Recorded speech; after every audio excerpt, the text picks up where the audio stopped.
Perhaps our definition of best or something to cheer for has changed in the last 10 years. In 2017, we saw an average growth in gross revenue of 5.5%. Revenue per lawyer grew 3.2%, and that comes off of 2016, where only about 1.5% growth over that metric. So that was a big improvement in a very key metric. What I would say to firms is the AmLaw data, what it tells the story of is that day-to-day management is ultimately the difference between winning and losing. And that's what really rung out to me in the data. Welcome to the award-winning podcast, Lawyer to Lawyer, with J. Craig Williams and Robert Ambrogi, bringing you the latest legal news and observations with the leading experts in the legal profession. You're listening to Legal Talk Network.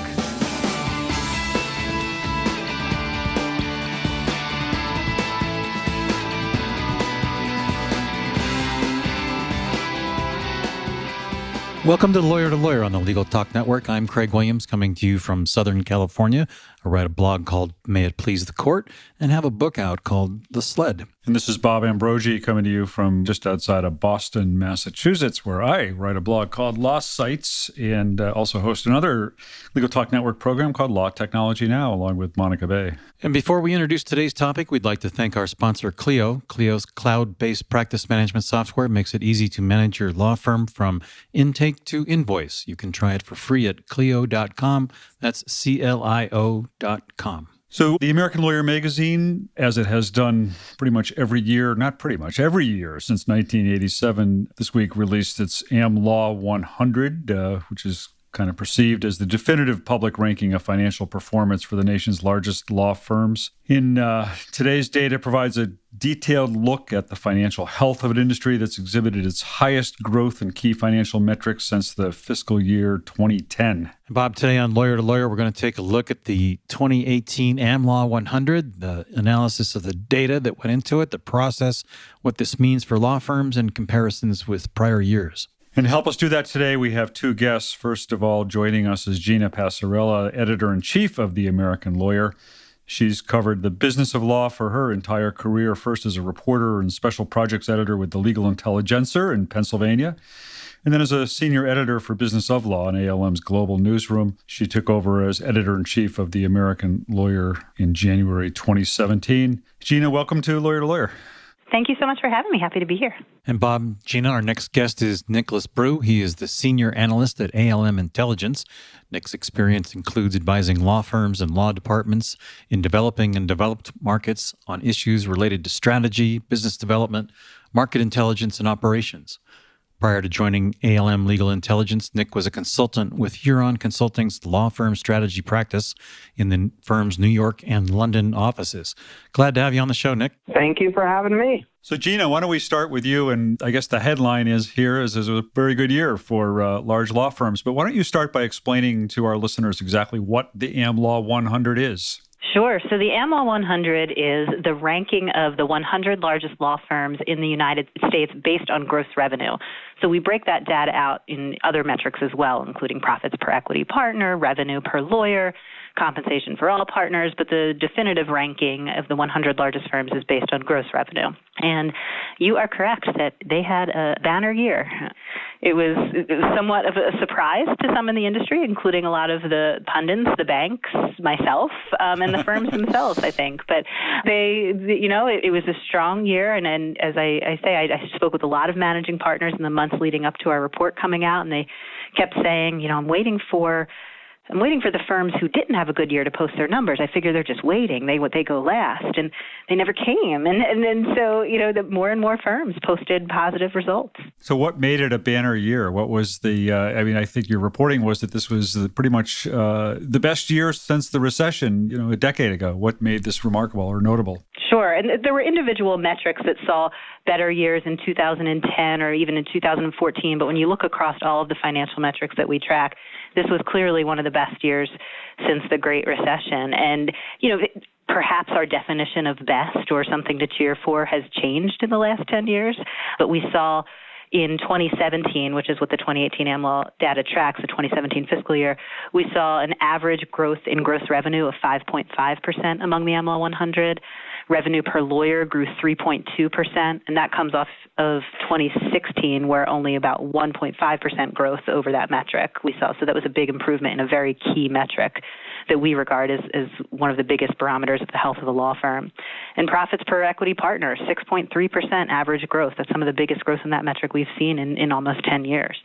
So the firms are doing something right. They're working hard to get these numbers, but they got them. Well, Nick, since the Forbes 400 list is going through a little bit of a flap about how you get on that list, can you explain to our listeners how law firms are involved and what the process is to make up the AmLaw 100? Sure. We go out to law firms and we ask them for their financial performance. We ask, obviously, many more law firms than 100. In fact, we ask many more than 200 so that we can, make sure we're, double checking. And then we also, Gina's team of journalists goes out to the law firms, actually does some qualitative research to double check the numbers we're getting, prods them, makes sure that they're including the right kind of revenue and not the wrong kind of revenue. There's some types of revenue which we don't count towards the AmLaw 100. We also make sure that some of the contingency fees are coming in on the right year and not the wrong year, so they're not moving revenue around to sort of make a good year when they didn't have it. And so there's a lot of double checking that's gone in the process. And that's essentially the process. And what you see came out today is sort of the outcome of a lot of the ALM's intelligence team combined with the journalists to produce the AmLaw 100 list that you see today.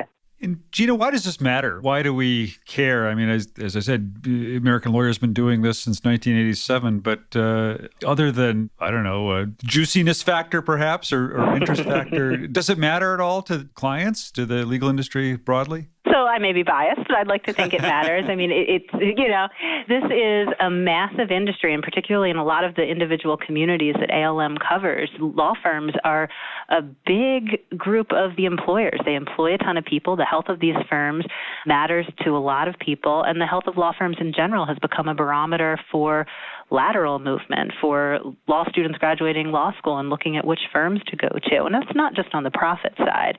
And, there's some debate, and I've read some even today about what clients think of this. And certainly some clients look at this and think, my law firm better not have profits like that. And others think, hey, I want somebody representing me who is a healthy establishment and is going to be around for a couple more years. But I think this paints a picture of the health of law firms, and I think it's become even more relevant in an age where firms are evolving. The evolution of the legal services delivery model is evolving so rapidly that as we track how firms are faring financially, it's really a testament to how they're adapting to this new market. So I think these numbers are becoming increasingly relevant, in fact. I'd agree. I think that the numbers are becoming more relevant and more important. I can tell you when I worked as a consultant, we turned to these numbers a lot, and we turned to them for a variety of reasons. We turned to them for benchmarking reasons. Firms would want to know how well their peers were. We also turned to them to encourage firms to do certain things that maybe they weren't doing. And so in some respects, the AmLaw data used as a call to action, right? We could point to other firms that were increasing their profitability faster because they were managing costs tighter or because they were increasing or decreasing their leverage. And all of those things combined to, provide a business case to law firms to change the way they were working. And so I think these numbers are important, and to Gina's point, I think they're becoming increasingly important. So you look at a firm like the top firm on the list this year is Kirkland, and I think if I understand it, kind of swapped places from second to first from last year's survey to this year's survey. What's Kirkland doing right, if that's the right way to put it, that makes it stand out as the top of this list? Well, I'll let Nick get into. He's had some great theories on specifically what Kirkland's doing and has looked at the numbers of that firm more specifically. But I will just say that you're right that, this is the first year that the market has ever seen any firm break the $3 billion in gross revenue mark, and two firms did it. And when we saw Latham was just the first out of the gate to report, and we thought, okay, it'll be the standard issue, AmLaw 100 this next year with the same firm at the top. Who can beat that? And then lo and behold, here comes Kirkland with substantial increase in headcount, which helped bolster that revenue growth, but it wasn't everything. They are getting into new markets deeply, and it's paying off. And I know, Nick, I'll pass it to you because I know you have some thoughts on exactly how they're doing that and how it is paying off. Yeah, and just to note on that, according to your survey, they showed a nearly 20% jump in revenue from last year. It's pretty substantial. $500 million. That's bigger than most firms. Yeah. Nick, you mentioned that there were contingency balances that were used in the process. You made sure they're coming in on the right year. What do you see law firms using in terms of flat fees instead of just hourly? Are you seeing much use of that in analyzing the books you're looking at? Yeah, so if you look over the last 10 years, you definitely see an increase in the number of alternative fee arrangements, and flat fees are one of those. Contingency fees are another, and there's a few others that are less common but still somewhat notable. You see an uptick, but it's sort of stabilized over the last couple of years. And we've seen sort of a gradual increase, but not a tremendous increase. And so we hear a lot about flat fees, but they've been relegated to sort of lower value portions of the legal market for quite a while. And we're not seeing them creep up that quickly into higher value areas. Contingency fees are actually an area where we are seeing an increase in sort of medium and higher value areas, obviously particularly in litigation, but we are seeing quite a bit of contingency fees. And that's part of what you see in the AmLaw data. I think you see a lot of revenue volatility. Firms are, seeing a good year in year one, but then a bad year in year two, or conversely, maybe a bad year last year and a good year this year. That's what we at the American Lawyer sort of broadly describe as volatility. And we're seeing a lot of that. And we've seen a lot of that over the last couple of years. And part of the story there is definitely a contingency fee story where firms are seeing, maybe a engagement that took 2 or 3 years to come in, and the big payout is in year 3, and then that falls off, and maybe they don't have another big payout for a year or two, or they're searching for that next big payout. Gina, if you're one of the partners at Kirkland and your general counsel that you have a lot of business with slides the AmLaw 100 report across the table and says your law firm's had a 20% growth in revenue, that's too much for us to pay. We want to renegotiate our fees. How do you respond to that? That's interesting. There's a lot of those conversations happening across the AmLaw 100. I speak to a lot of the firms at the top of the market who, certainly aren't immune from that, but you're going to hear Kirkland and others say, you know what, we'll work with clients, but we're not going to hand over all of our profits, and they'll turn clients away. Firms at the top of the market will increasingly look to do the more profitable work. That's their business model. That's the type of matters they want to go after. They're looking to do the high-end work for the high-end clients and leave the rest behind, and they're okay with telling clients that. How do the small and mid-sized firms take any lessons from the AmLaw 100, which are the great majority of the firms in the country? How do they draw anything out of these pieces of information you have available? I think they shouldn't take too many lessons from the top of the market. And sometimes I think there's too much emulation going on where they're trying to become that AmLaw 10, 20, or 50 firm even. And really it might be better off to know who you are and double down on that market, that client base, that firm type, and market the services that you really can be good at and structure your firm accordingly, both with staffing, pricing, and compensation. So I think that a lot of the larger firms, in some respects, still have their heads in the sand with whether or not they need to change to these new market realities. They're making changes, certainly, and they're being tougher on management. I think, if anything, that's what firms of all sizes can learn, is that you need to make tough management decisions. That sometimes flies in the face of your typical partnership model, and it's really tough for firms to do.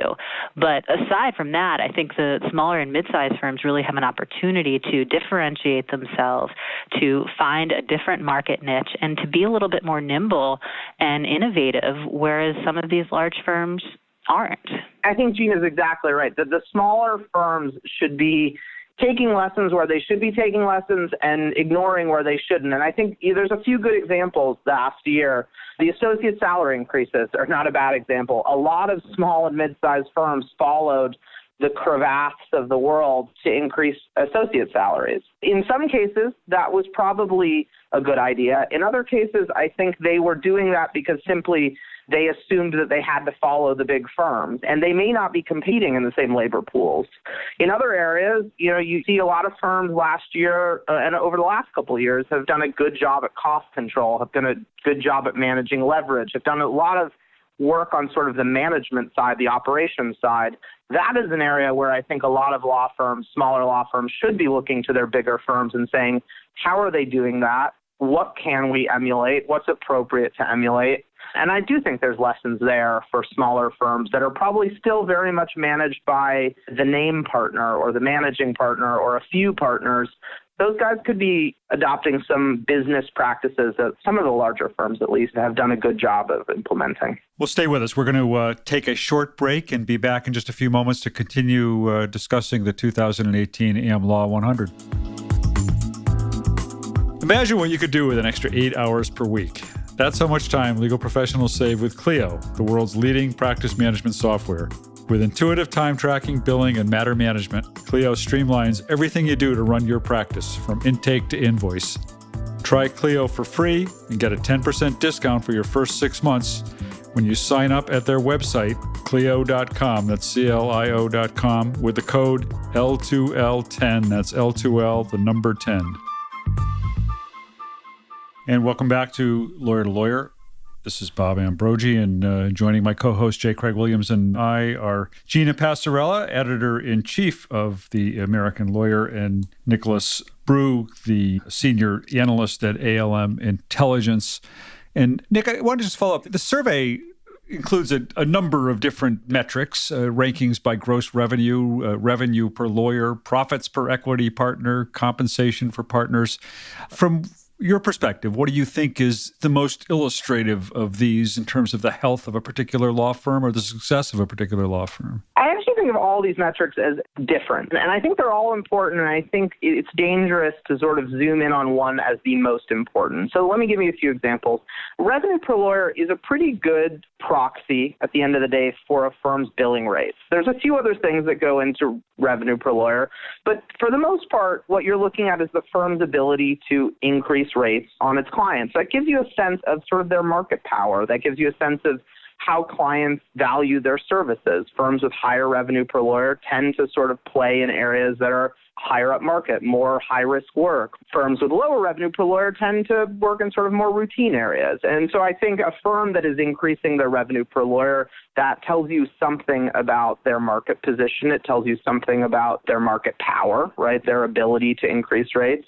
Conversely, I'd say profit per lawyer is probably one of the best sort of pure profit metrics. It really looks at how much profit the firm is sucking in, right? It includes cost control and things like that.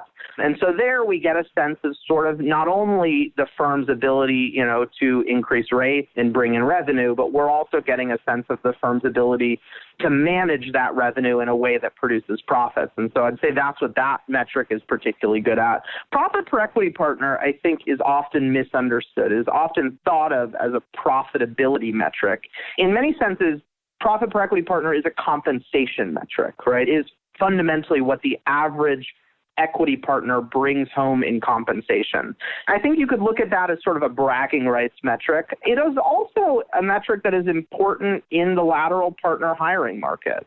Firms with higher profit per equity partner can attract the best talent. That's important in this market. It's particularly important in the sort of higher value spaces where clients are looking for the best people. If you have a higher profit per equity partner, you can probably convince partners to come and play in your sandbox.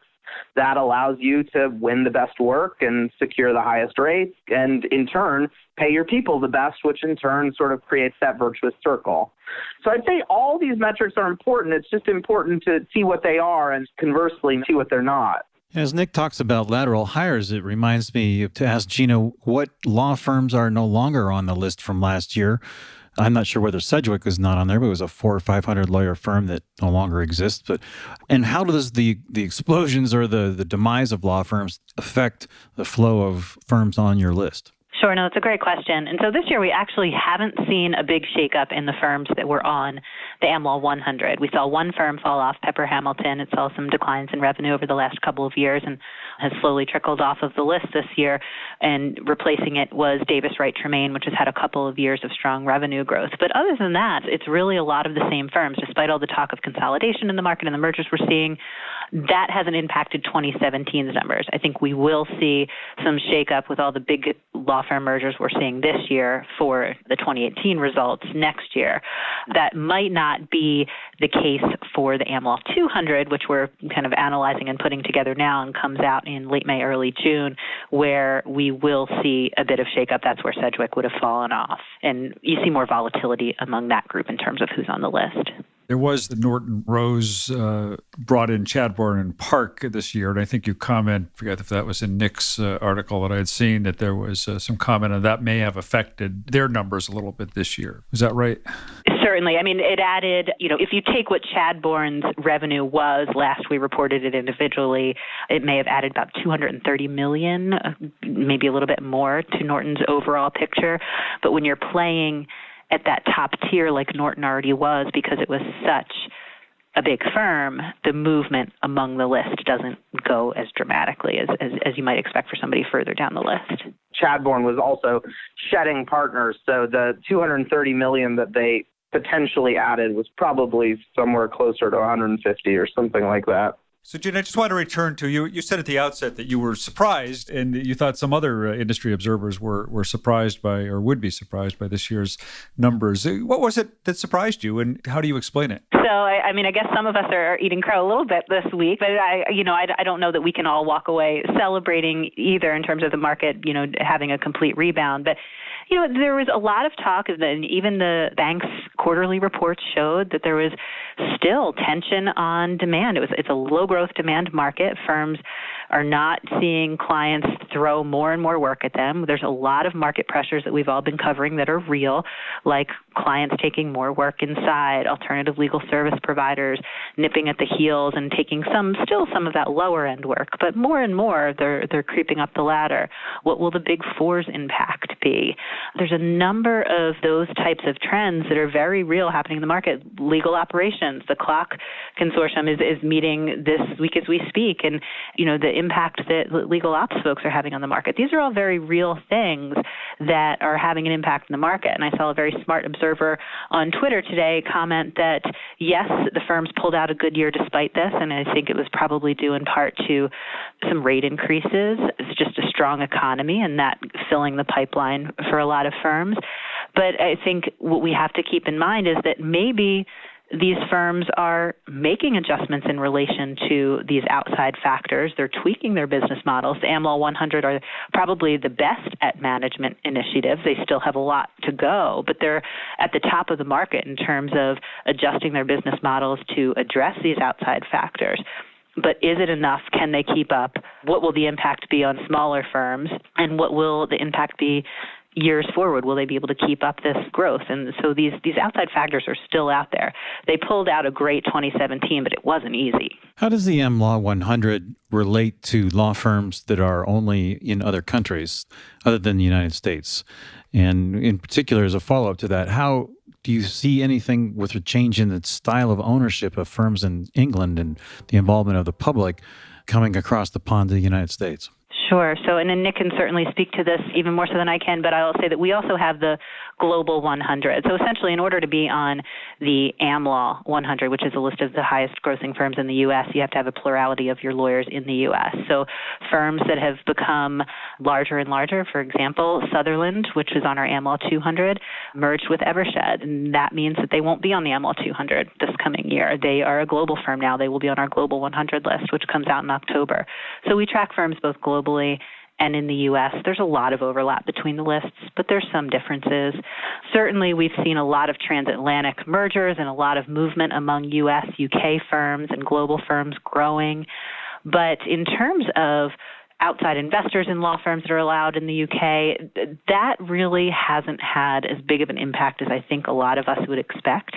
Maybe the Big Four is having a bigger impact in that regard than outside investment is. We've seen, hit or miss models of alternative business services kind of creep up in the UK and how they've done. And Nick, I know you've researched this a lot more than I have, so I'll let you kind of talk about how that's impacted the market, if at all. Yeah, I think to Gina's point, in 2007 and 8, I think a lot of people were hopeful that these different models would have an impact on the legal industry. We have seen, I think now 2 law firms go public, one in Australia and one in the UK. Neither did particularly well. They were also sort of marginal firms, smaller firms. We've seen a few firms in the UK take in outside investment. Most notably, there was a firm in the insurance space that did insurance work. I think that area is particularly well suited. It's high volume, low margin work. It makes sense to increase scale in those kind of environments. But by and large, most law firms, it's really had very little impact. I think we're still waiting to see if it will have an impact. I think firms like the Big Four, some of the ASPs are sort of thinking about launching legal services arms that would be more in the legal advice space. We could start to see that starting to have an impact more and more. But I think it's probably going to be more likely that we're going to see non-law firms turning into law firms, so multi-service entities rather than law firms sort of going public or, taking in outside investment. We just haven't seen that. And when you talk privately to law firms, they're just not that interested in it. I have to ask, since this is sort of my bailiwick, but there's so much talk about technology innovation in law firms, and large law firms in particular a number of them are, I think there was news just today of a firm launching a sort of a technology innovation group within the firm. It's happening a lot both here and in Europe. Do these numbers tell us anything about how technology or how innovation might or might not be affecting the bottom line in large law firms? I'm jumping in here because we actually had a cover story on that subject not too long ago in the American Lawyer, and have been, it's the news that just kind of bubbled over ever since with other firms announcing. I think firms are increasingly investing in technology. And I don't just mean purchasing a software to come in and streamline a process. I mean investing in the startup, working with them, sharing data to help the startup have better capabilities, and then using that to help clients. Or in the case today where Reed Smith launched a tech subsidiary, it's selling software to other law firms and clients. I mean, they're really getting into this. It helps them match the interest of younger talent who want these skill sets, who have an interest in this field, and it matches just the skills that are needed of today's lawyers.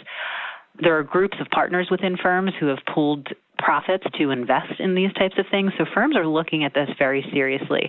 I don't think it's been happening at a deep enough level yet and at a macro enough level to have an impact on these numbers yet, other than maybe it's taken a little bit of a hit out of profits, but clearly we've seen some strong profits this year. And so maybe they would have been better were it not for this technology. Maybe they're this good because of the technology, but I don't think it's been happening at a serious enough level at these firms for long enough to have impacted the numbers just yet. I could be wrong. Yeah, I would almost think it would take a hit out of revenue and maybe enhance profitability in some ways, but while reducing revenue. I mean, isn't the idea that you can be more profitable while also being more efficient? So it surprises me a little bit that the revenues have gone up in the way that they have. Well, I think firms need to deal with the overcapacity issue that they have. Yes, they're making these trends, and yes, theoretically, it would allow you to do more with fewer lawyers or cheaper lawyers or lawyers out and, teamed up with an alternative service provider. But I think going back to that being tied to the partnership model, and understandably so in some cases, firms haven't really dealt with the overcapacity issue that many of them still have.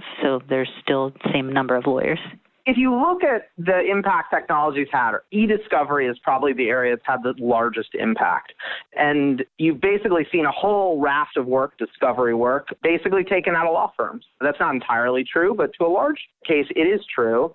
And really, that had very little impact on law firms. And in truth, probably the major impact it had is it increased profitability. Law firms weren't making a lot of money off discovery work. They were keeping a lot of people busy, but they weren't billing them out at extremely high rates. I think what technology could have is the same impact in other areas. What you could see is a lot of low-value work that a lot of particularly higher-value law firms don't really want to be doing, but they're currently doing because they feel like they have to do in order to win the higher-value work, right? It's a package service. If they can disaggregate some of that lower-value stuff away from the higher-value stuff, that's what they really want to be doing. And so I think technology could be a benefit, particularly for the larger, higher value firms. They will win from that because they will really just focus on that, extreme high value work, and they'll partner with some technology vendors to sort of deliver the low value stuff. You see that happening in some spaces. The collaboration between Deloitte and Allen & Overy called Margin Matrix is a perfect example of that. There was a lot of low value work in derivatives trading, cross-border derivatives trading in the UK. What Allen & Overy was able to do through the partnership is they let a lot of the low-value work go to Deloitte through a software program, and the work that spun off of that, the more complex stuff, they caught as it came out, and that really let them focus on what they really want to be doing at the end of the day, which is that high-risk stuff. Right. That unfortunately brings us to the end of our time. Lots to talk about here and lots to digest. And perhaps we can get you back on when the second 100 comes out and hear more about that. But we really appreciate your being with us today. We'd like to give each of you an opportunity to kind of give us your closing thoughts on the survey. And also, if you'd like to let our listeners know how they can find out more about the survey and about yourselves. So, Gina, let's start with you. Sure. Well, thank you so much for having me. This has been great. Love these conversations.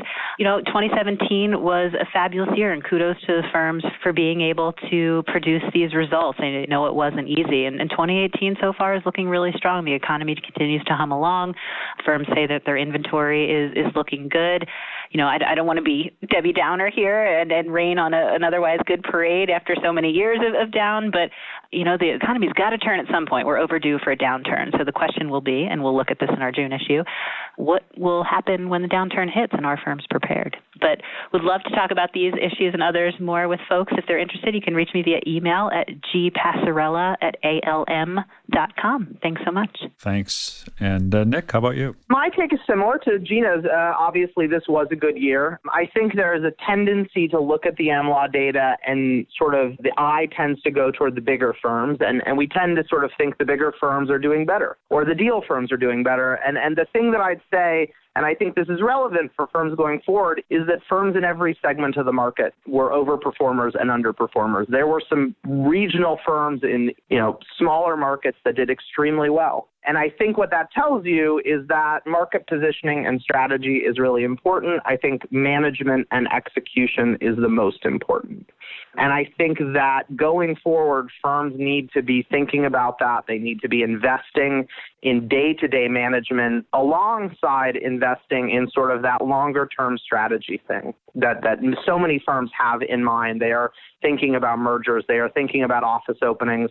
But what I would say to firms is the AmLaw data, what it tells the story of is that day-to-day management is ultimately the difference between winning and losing. And that's what really rung out to me in the data. Well, thank you both very much for your thoughts and sharing the new list with us today. We want a special thanks issue out there to Rachel Walensky, the Corporate Communications and PR Manager at ALM, for her assistance on today's show. Yeah, and that brings us to the end of the show. If you like what you heard today, please rate us in Apple Podcasts. And you can also visit us at thelegaltalknetwork.com, where you can leave a comment on today's show and sign up for our newsletter. Well, this is Craig Williams with Bob Ambrogi. Thank you for listening. Join us next time for another great legal topic. When you want legal, think lawyer to lawyer.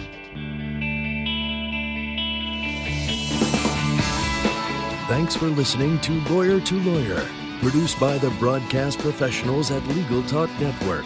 Join J. Craig Williams and Robert Ambrogi for their next podcast covering the latest legal topic.